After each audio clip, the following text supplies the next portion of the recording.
जिले की सबसे बड़ी अधिकारी डीएम नेहा शर्मा एक सुबह सादे कपड़ों में बिना किसी सरकारी रब की सब्जी खरीदने बाजार पहुंचे।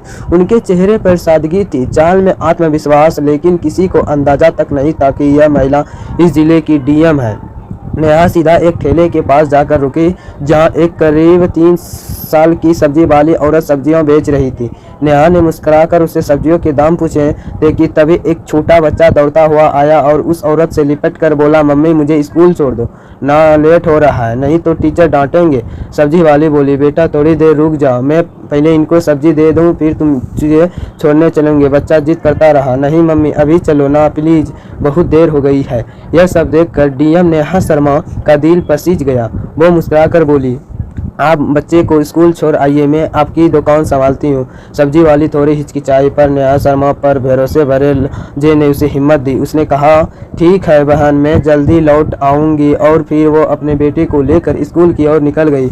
इधर नेहा शर्मा ठेले पर खड़ी थी, चारों ओर माहौल का गौर से देख रही थी। तभी एक मोटरसाइकिल ठेले के पास आकर रुकी। उस पर बैठा इंस्पेक्टर आदित्य वर्मा था। उसने उतरते ही थोड़ा तंज में कहा, तू कब से यहाँ सब्जियाँ बेचने लगी? यहाँ तो एक औरत हुआ करती थी। वह गई। नेहा कुछ कहती उससे पहले ही वह सब्जी वाली औरत वापस लौट कर आई। इंस्पेक्टर को देखकर उसके चेहरे पर घबराहट जा गई। छुप कर बोली, क्या चाहिए आपको इंस्पेक्टर साहब? जो मन हो लीजिए। इंस्पेक्टर ने बेजा हुक्म दिया, आधा किलो टमाटर दो, 1 किलो भिंडी दो और आधा किलो परवल भी देना। औरत ने बिना कुछ कहे जल्दी सब्जियां तौल दी। इंस्पेक्टर बिना एक भी पैसे दिए मोटरसाइकिल पर बैठा और चलता बिना। यह सब देखकर नेहा शर्मा स्तब्ध रह गई। कुछ पल खामोश भी बीते, फिर उन्होंने सब्जी वाली से पूछा, बहन उसने पैसे क्यों नहीं दिए? आपने उसे कुछ क्यों ना कहा?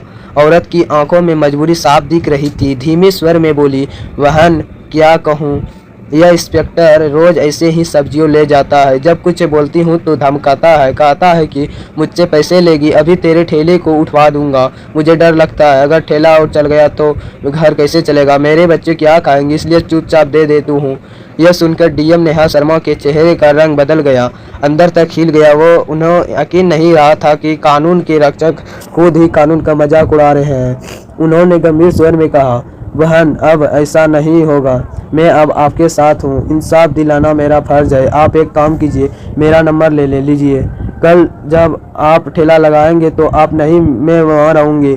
आप घर पर आराम कीजिए, बाकी देख लूँगी कि वह इंस्पेक्टर पैसा देता है या नहीं, और अगर नहीं देता है तो उसे मैं कानून की ताकत दिखाकर ही रहूँगी। औरत की आंखों में आंसू थे, लेकिन पहली बार उसमें राहत और उम्मीद झलक रही थी। अगली सुबह नेहा शर्मा ने एक गांव की औरत की भेष बनाया, ना कोई मेकअप ना कोई पहचान। साधारण साड़ी पहने, सिर पर पल्लू रखे वो ठेले पर खड़ी हुई। ठेले पर ढेर सारी सब्जियां सजाई गई, सब कुछ तैयार था। कुछ ही देर में वह इंस्पेक्टर आदित्य वर्मा अपनी मोटरसाइकिल पर वहां पहुंचा। इंस्पेक्टर आदित्य वर्मा ने अपनी ठेले के पास लगाया और घूमते हुए बोला, क्या बात है, आज फिर तुम यहाँ? वैसे ही तुम उसकी क्या लगती है? कल भी तुम यहीं थी, आज और भी।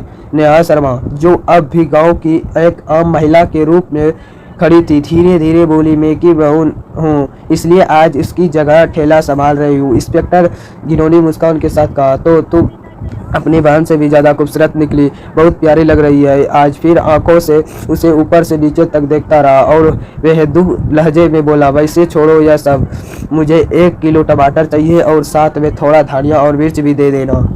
नेहा ने बिना कोई प्रतिक्रिया दिए सब्जियों तोली और चुपचाप उसके हाथ में दे दी। जैसे ही इंस्पेक्टर सब्जियों लेकर पलटने लगा और मोटरसाइकिल स्टार्ट की, और नेहा ने सख्त आवाज़ में कहा, रुकिए, आपने अभी तक सब्जियों के पैसे नहीं दिए। सब्जियों के पैसे दीजिए, ऐसे नहीं चलेगा। इंस्पेक्टर झुंझला कर बोला, कौन से पैसे? मैं रोज फ्री में लेता हूँ, अपने बहन से पूछ लेना। वो तो कुछ नहीं कहती और तुम ज़्यादा जुबान मत चलाओ मेरे सामने। वो फिर से जाने लगा। तभी नेहा ने तेजी से कहा, आप मेरी बहन से चाहे जैसे लेते हो, लेकिन मुझसे नहीं। सब्जियों के पैसे देने होंगे, हमें भी पैसे खर्च करके ही ये सब्जी लानी पड़ती है, और अगर आप हम दिन की सब्जी नहीं बेचे तो हमारे घर का चूल्हा नहीं जलता। आप जैसे लोग फ्री में सब्जी ले जाकर हमारे पेट पर लात मारते हैं। इतना सुनना था कि इंस्पेक्टर का गमन भड़क गया उठा। उसने गुस्से में आकर एक जोरदार थप्पड़ नेहा के गाल पर जड़ दिया। नेहा लखड़ा गई, लेकिन खुद को संभाल लिया। आंखों में आंसू थे, लेकिन आत्मसम्मान जब और चुप रहने के तैयार नहीं था। नेहा ने कांपती आवाज में कहा, आपने एक महिला पर हाथ उठाकर बहुत बड़ी गलती की है। इसका अंजाम भुगतना पड़ेगा आपको। इंस्पेक्टर और भड़क गया, गुस्से में चिल्लाया, तू मुझे सिखाएगी? तेरी इतनी औकात, अभी बताता हूँ। फिर उसने नेहा के बाल खींच लिया। नेहा दर्द से करा उठी, लेकिन